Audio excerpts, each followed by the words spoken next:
नमस्कार, नवभारत समाचार के यूट्यूब प्लेटफॉर्म पर आपका स्वागत है। मैं हूं डॉक्टर नज़र।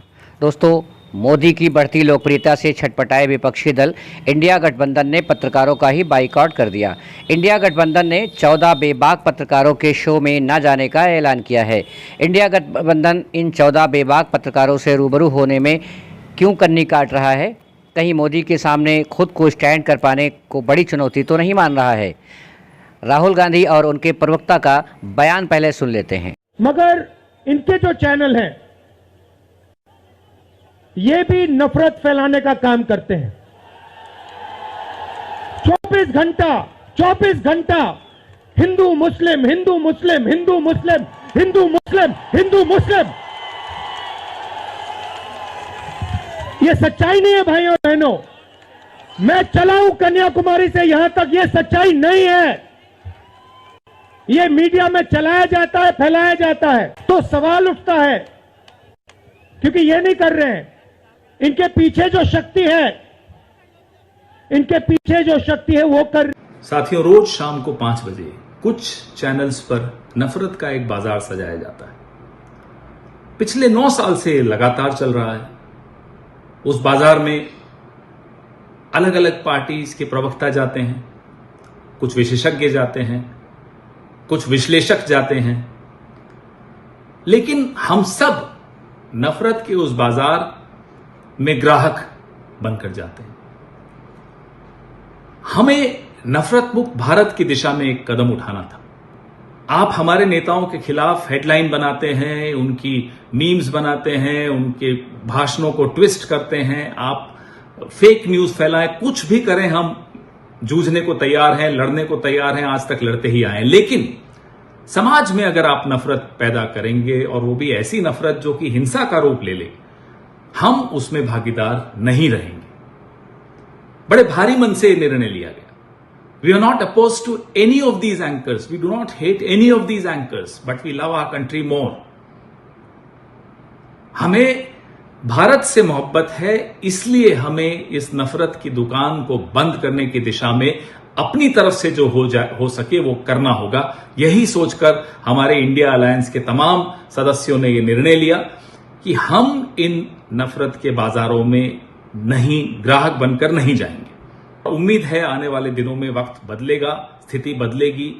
इन एंकर्स को भी यह आभास होगा कि आने वाली पीढ़ी इनसे पूछेगी, इनसे सवाल पूछेगी, तब इनके पास क्या जवाब होगा।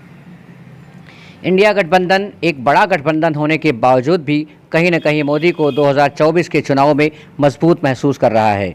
कहीं न कहीं देश के जाने माने बेबाक टीवी एंकर्स के शो में ना जाने के इंडिया गठबंधन के फैसले से मोदी की लोकप्रियता में और बढ़ोतरी मानी जा रही है।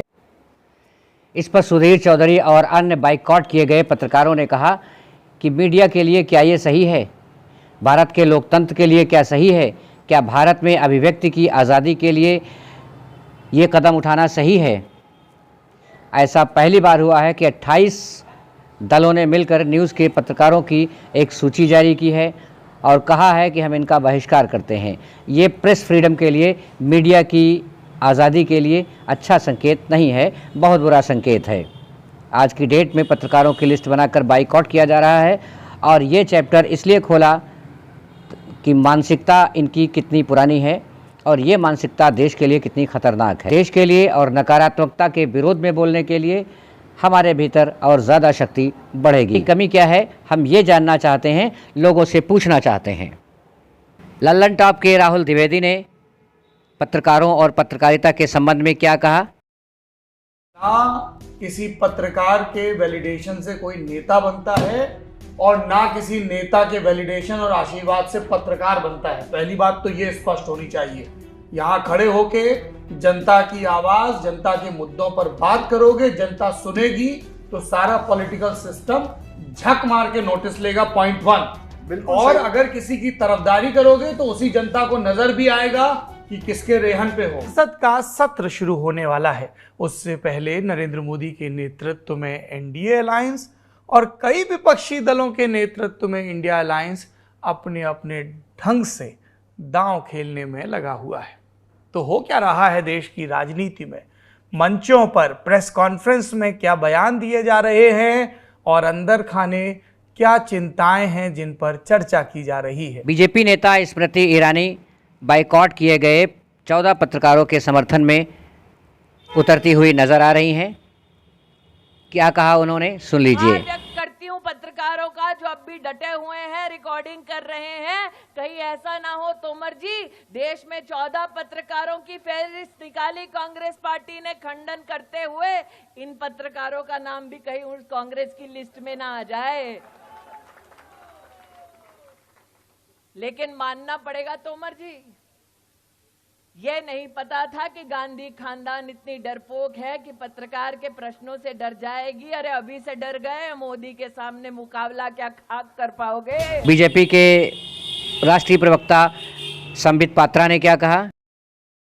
इनको केवल बॉयकॉट किया गया है या इनको टारगेट करने के लिए इनके नाम जारी किए गए हैं, मैं ये सवाल पूछता हूं। ये हिट लिस्ट है। कुछ ऐसे पत्रकार हैं जो डिबेट नहीं करते, आप उनमें गेस्ट भेजेंगे ही कैसे?